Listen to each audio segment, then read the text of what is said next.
jelaskan atau pernyataannya apa sih hari ini, kira-kira tanggapannya gimana Pak? Ada momen seperti ini ya kan?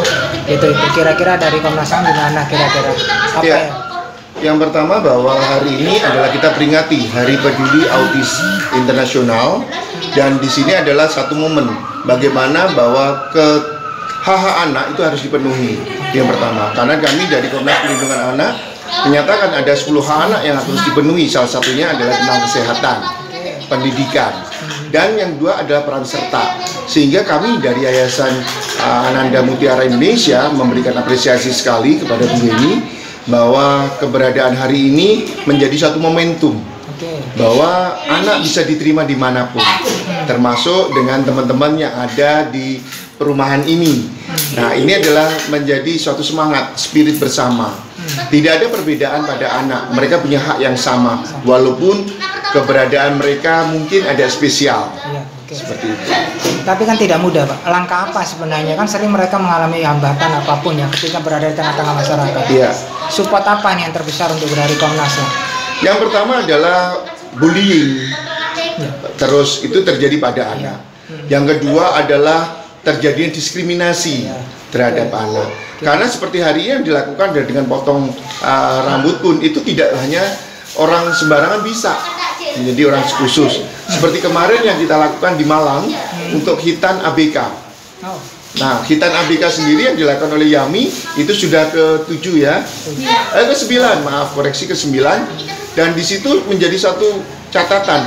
Yang terkecil yang kemarin yang kita khitan usia, yang terbesar usia 20 tahun. Yang terbesar saja ya. Yang terbesar ada 20 tahun. Yang paling kecil 6,5 tahun. Rata-rata 15 tahun. 15 tahun. Dan ini menjadi catatan. Kenapa? Tidak semua para penghitan itu bisa atau berani untuk menghitan anak-anak berkebutuhan khusus. Sehingga ini adalah peran kami mendorong untuk Yami untuk terus bergerak, terus memberikan apresiasi kepada masyarakat sekitarnya dan menjadikan anak-anak inklusi menjadi ramah terhadap anak berkebutuhan khusus. Sebenarnya apa yang bisa dilakukan Komnas ya untuk bisa mereka ini minimal sejajar dengan masyarakat biasa? Ya. Gitu. Yang pertama, yang kemarin yang kita sudah usulkan dan alhamdulillah sudah terjadi adalah dengan diterbitkannya undang-undang.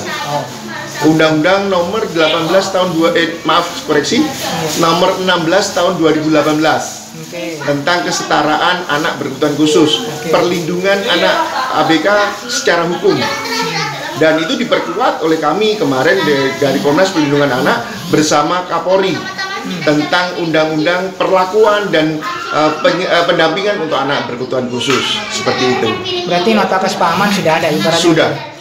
Ketika ini misalnya tidak atau dilanggar, apa yang harus dilakukan oleh Komnas? Yang terjadi kan begitu. Ya, yang terjadi adalah bagaimana sekarang begini, banyak anak-anak yang menjadi korban dan bullying. Undang-Undang nomor 35 tahun 2014 itu sudah menyatakan bahwa untuk anak-anak yang dijadikan bullying itu bisa dapat ancaman minimal 3 tahun dan maksimal 5 tahun. Undang-undang pasal 78-79. Berarti sebenarnya cukup nggak main-main undang-undangnya ini jelas sebenarnya. Ya, seperti itu. Cuma yang menjadi permasalahan adalah kurangnya sosialisasi. Nah, ini. Sehingga kami ada Bu RT di sini selaku stakeholder terkecil yang ada di wilayah, kita ingin menitipkan untuk anak-anak bisa bermain sejajar. Ya, terus yang kedua adalah kita memberikan apresiasi kepada anak-anak dengan memberikan seperti konselor sebaya. Anak-anak menjadi pendamping sebayanya. Nah, itu dimulai dari mana? Mulai dari level SD, SMP, SMA. Bicara sosialisasi, itu kan tidak mudah. Ya. Tidak semua warga akan menerima, mohon maaf, sampai RT pun kadang begitu. Apa yang harus dilakukan dari Komnas ini? Kan sering mental pastinya kan? Sebenarnya tidak mental, dengan bantuan teman-teman media. Iya. Dengan bantuan teman-teman media, ini menjadi satu ujung tombak kami untuk mensosialisasikan. Sehingga saya juga mengapresiasi kepada teman-teman media yang mau dan berkenan untuk bersama kami untuk bisa memberikan sesuatu warna. Karena pada prinsipnya setiap anak itu, setiap orang itu adalah custom. Setiap anak itu berbeda-beda. Tidak ada yang produknya sama. Nah, sehingga yang harus disamakan adalah visi dan misi untuk mensikapi keberbedaan itu sendiri. Itu ya garis bawahnya di situ. Iya. Oke. Apa yang mau disampaikan atau harapannya ke masyarakat ya mengenai begitu banyak perbedaan? Bicara tadi dengan undang-undang sudah jelas, ya kan? Kira-kira gimana? Yang pertama bahwa untuk anak-anak ini, untuk anak berkebutuhan khusus, jangan dikasihani, cukup dikasih hati. Karena dengan hati mereka bisa, dengan hati mereka bisa berkembang, dengan hati mereka bisa melanjutkan hidup mereka. Karena yang menjadi pokok di sini adalah bagaimana peran serta kita sebagai orang tua, dan ini yang kami canangkan dari Komnas Perlindungan Anak adalah kampung peduli searah sekampung. Oh gitu. Jadi bahwa yang dulu, maaf kalau kita mau bercontoh, anak dulu kalau di waktu maghrib tidak pulang, yang nyari adalah semua orang yang ada di dekatnya. Iya. Nah, tapi yang sekarang adalah individunya yang muncul. Ini bukan anakku, ini bukan anak, biarkan dia. Itu tidak akan terjadi. Sehingga kami mengapresiasi sekali dari beberapa kampung yang sudah terjadi, seperti yang di daerah Anggaswangi ya. Di Anggaswangi itu sudah ada namanya kampung inklusi. Oh, sudah ada. Sudah, terus di Malang di Pakai Saji itu ada yang kampung inklusi juga, itu juga ada permennya malahan. Sudah ada permen dari kepala daerah yang ada di sana, dan di sana bisa menyatukan satu visi dengan dikembangkan. Satu, setiap anak punya potensi, sehingga kembangkan potensi itu untuk melalui mereka bisa berkembang dan bisa bergerak bersama. Intinya Komnas siap bersinergi dengan siapapun ya. Siap, selama itu untuk kepentingan anak. Oh gitu ya. Ini Ya. ditonton masyarakat. Pokoknya Ya. siap ya. Siap.